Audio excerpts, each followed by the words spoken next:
नमस्कार दोस्तों, स्वागत करती हूँ आप सबका हमारे इस पावन आध्यात्मिक चैनल द नैरेटिव नव पर। आज हम आपको ले चलेंगे उस दिव्य तिथि की ओर जब मौन स्वयं तपस्या बन जाता है, जब शब्द नहीं बल्कि मन की शुद्धि ईश्वर तक पहुँचती है। आज हम बात करेंगे मौनी अमावस्या के पावन महत्व, इसके व्रत विधान, दान पुण्य, स्नान की महत्ता और उन चमत्कारी लाभों के बारे में जो इस एक दिन के मौन से जीवन की दिशा बदल सकते हैं।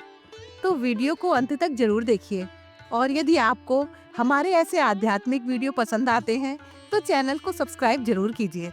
दोस्तों, माघ मास में पड़ने वाले तमाम पर्वों में से मौनी अमावस्या का बहुत ज्यादा महत्व माना गया है। प्रयागराज संगम में लगने वाले माघ मेले में ये तीसरा और सबसे बड़ा पर्व स्नान माना जाता है, क्योंकि हिंदू धर्म से जुड़े लोगों की ये मान्यता है कि इस पर्व पर गंगा का जल अमृत के समान पुण्यदायी हो जाता है। यही कारण है कि मौनी अमावस्या पर देश भर से लोग प्रयागराज के त्रिवेणी संगम पर आस्था की डुबकी लगाने के लिए पहुंचते हैं। मौनी अमावस्या का पर्व मौन रहकर स्नान, ध्यान, दान और पितृ पूजा करने के लिए उत्तम माना गया है। तो आइए जानते हैं कि इस साल ये पावन पर्व कब पड़ेगा। पंचांग के अनुसार माघ माह की अमावस्या तिथि रविवार 18 जनवरी 2026 को दोपहर 12:03 से शुरू होगी और सोमवार 19 जनवरी 2026 को दोपहर 1:21 पर समाप्त होगी। इस साल मौनी अमावस्या 18 जनवरी 2026 को मनाई जाएगी।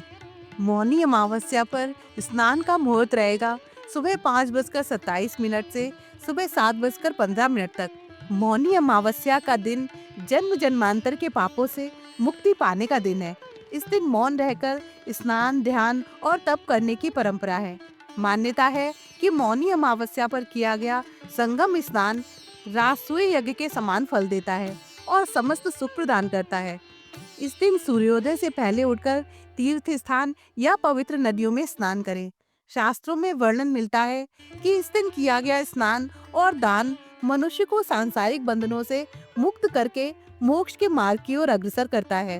पूरे दिन मौन व्रत रखने का संकल्प लें, इससे आत्मा की शुद्धि और मानसिक तनाव दूर होता है। दोपहर में सोई नहीं, गायत्री मंत्र या अपने इष्ट देव के मंत्रों का जाप करें।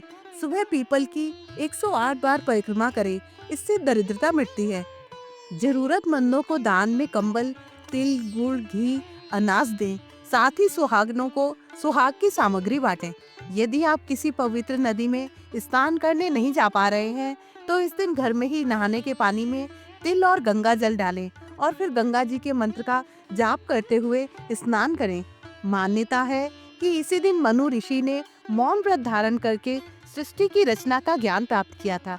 इसी कारण इस अमावस्या को मौनी अमावस्या कहा जाता है। कुछ ग्रंथों में ये भी उल्लेख है कि माँ गंगा का पृथ्वी पर अवतरण इसी पावन तिथि के अवसर पर हुआ था। इसलिए इस दिन गंगा स्नान अक्षय पुण्य प्रदान करता है। मौनी अमावस्या पर किया गया दान अक्षय फल प्रदान करता है। इस दिन विशेष रूप से अन्न, वस्त्र, तिल, गुड़, कंबल और काले तिल का दान करना चाहिए।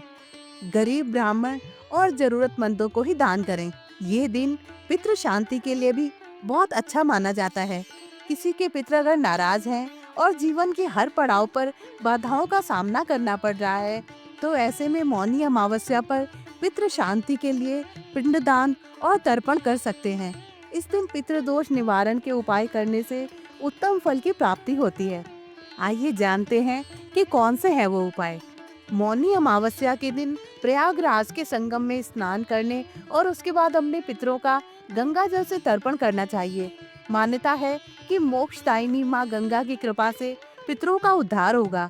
तर्पण के समय कुशा के पोरों से जल पितरों को अर्पित करना चाहिए, इससे पितृ प्रसन्न होते हैं। पितृदोष शांति के लिए काशी, गया या त्र्यंबकेश्वर में पितरों के लिए त्रिपिंडी श्राद्ध कराने की भी मान्यता है। कहा जाता है कि त्रिपिंडी श्राद्ध कराने से पितृदोष शांत हो जाता है।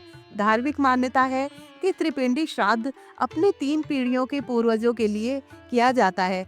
इस श्राद्ध में ब्रह्मा, विष्णु और महेश की पूजा का विधान है। श्राद्ध के समय पूर्वजों को अन्न से बनाया गया पिंड दान करना चाहिए। मौनी अमावस्या के दिन पितृ सूक्त या पितृ कवच का पाठ करना चाहिए। गीता के 7वें अध्याय का पाठ भी कर सकते हैं। धार्मिक मान्यताओं के अनुसार इससे पितृदोष मिटता है। मौनी अमावस्या के दिन अन्न का दान या पितरों के लिए सफेद वस्त्र का दान कर सकते हैं। इसके लिए आप सफेद रंग के गर्म कपड़ों का दान कर सकते हैं। इससे भी पितृदोष मिटता है। मौनी अमावस्या की शाम को सूर्यास्त के बाद पितृलोक वापस लौटने लगते हैं। ऐसे में पितरों के लिए घर के बाहर दक्षिण दिशा में सरसों के तेल का एक दीपक जलाना चाहिए। दोस्तों, मौनी अमावस्या केवल एक तिथि नहीं बल्कि आत्मा से मिलने का अवसर है। अगर आपको ये वीडियो पसंद आई हो तो इसे लाइक करें, अपने परिवार और मित्रों के साथ शेयर करें और ऐसे ही पावन पर्वों की जानकारी के लिए हमारे चैनल को सब्सक्राइब करना ना भूलें। भगवान आप सभी को शांति, सुख और समृद्धि प्रदान करे। जय सनातन धर्म। हर हर महादेव।